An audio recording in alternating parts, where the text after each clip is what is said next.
women's basketball, women's sports really, but women's basketball has been on the rise. And it's kind of like what Magic and Bird was to men's basketball. Like this moment, we kind of needed something. This is to that just moment. yeah, and Caitlin's that moment. And I think a lot of it has to do with her logo 3. Imagine having such talent. Your saved league turns against you. Caitlin Clark is more than just a celebrity. She is the catalyst for a change in the WNBA.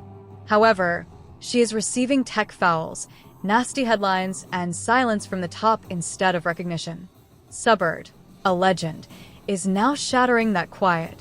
You must listen to what she found.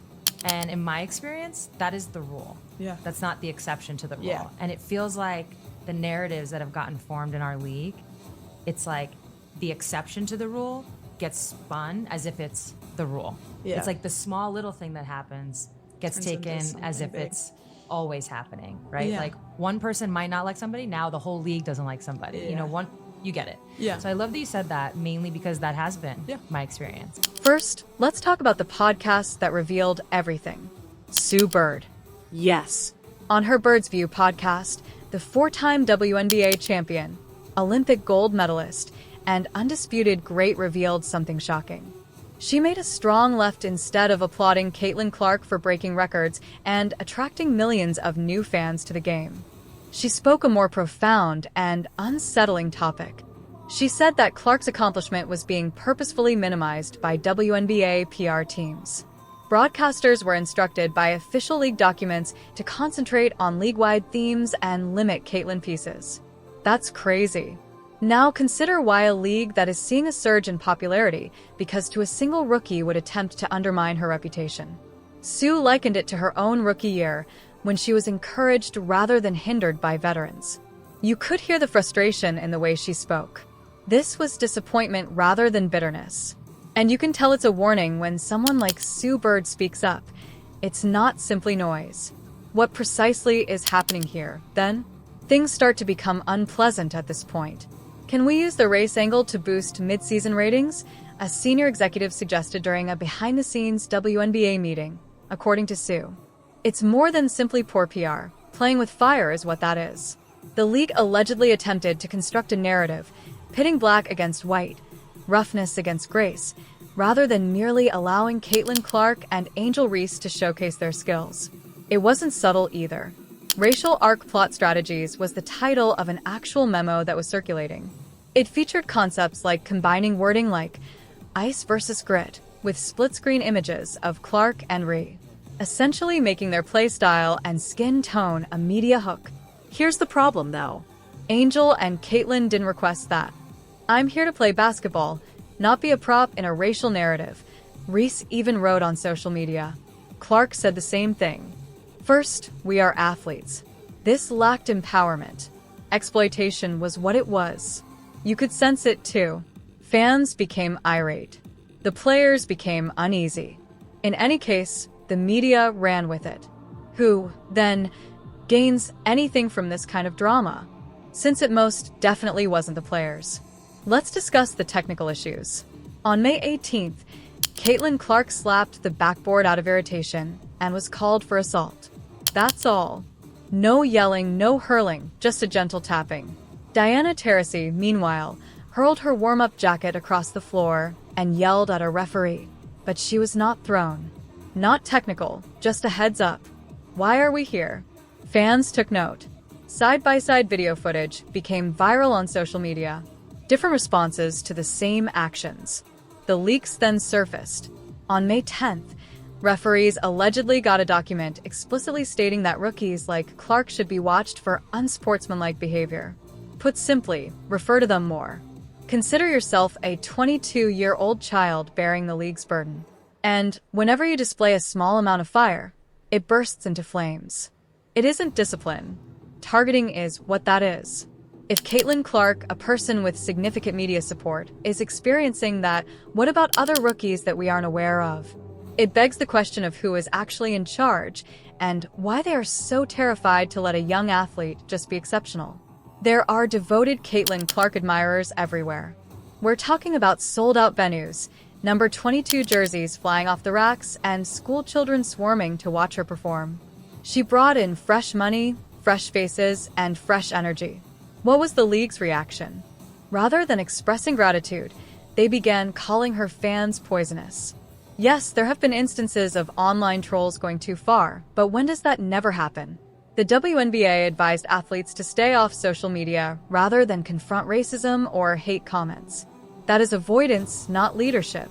Megan Rapinoe and Sue Bird weren't amenable.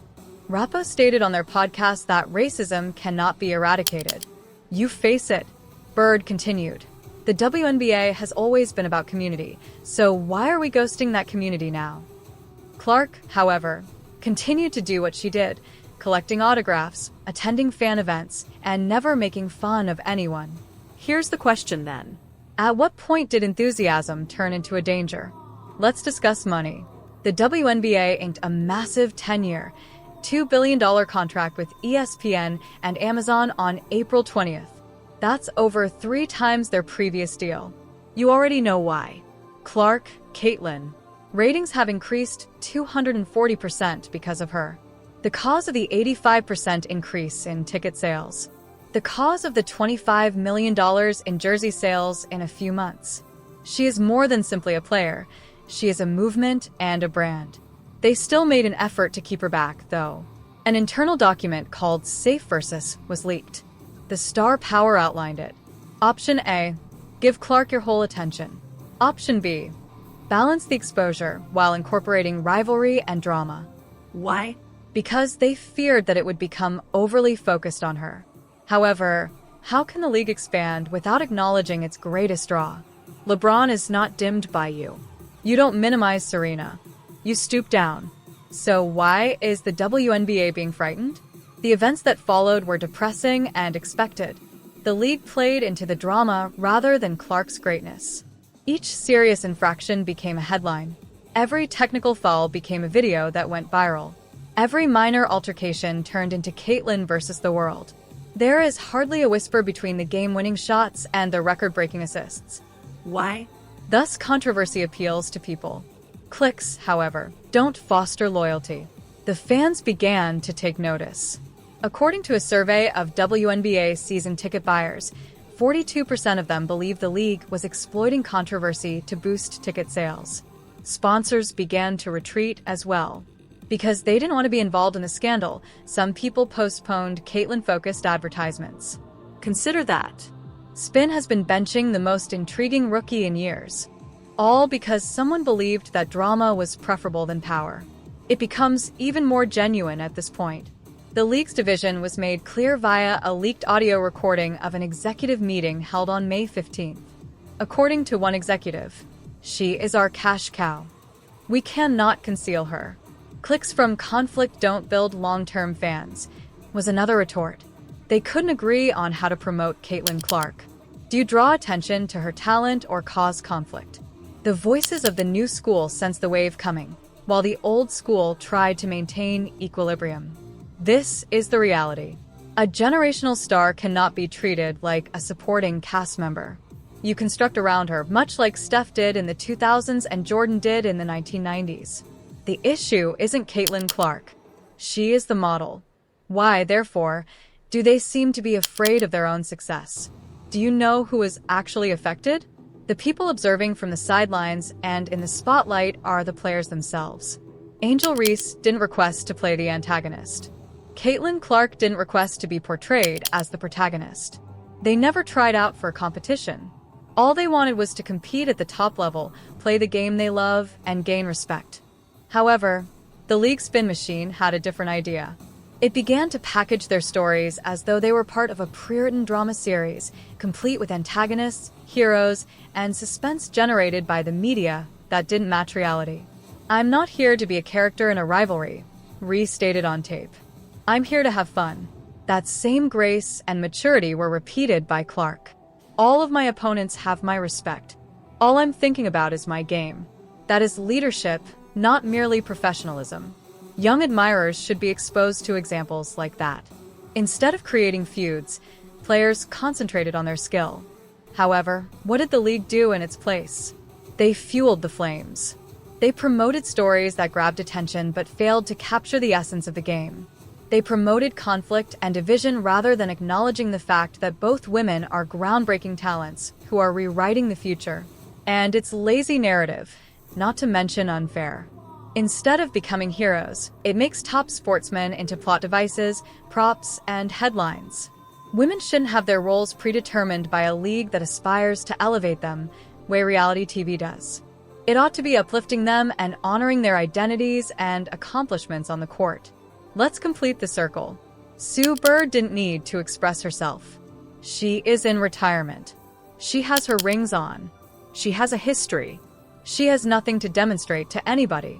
However, something clicked when she witnessed how Caitlin Clark was being treated, muzzled, chastised, and taken advantage of.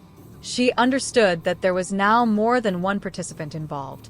It has to do with the league's course. It was about who was given the opportunity to shine, who was given support, and who was kept quiet. The fuse was sparked by her podcast. She did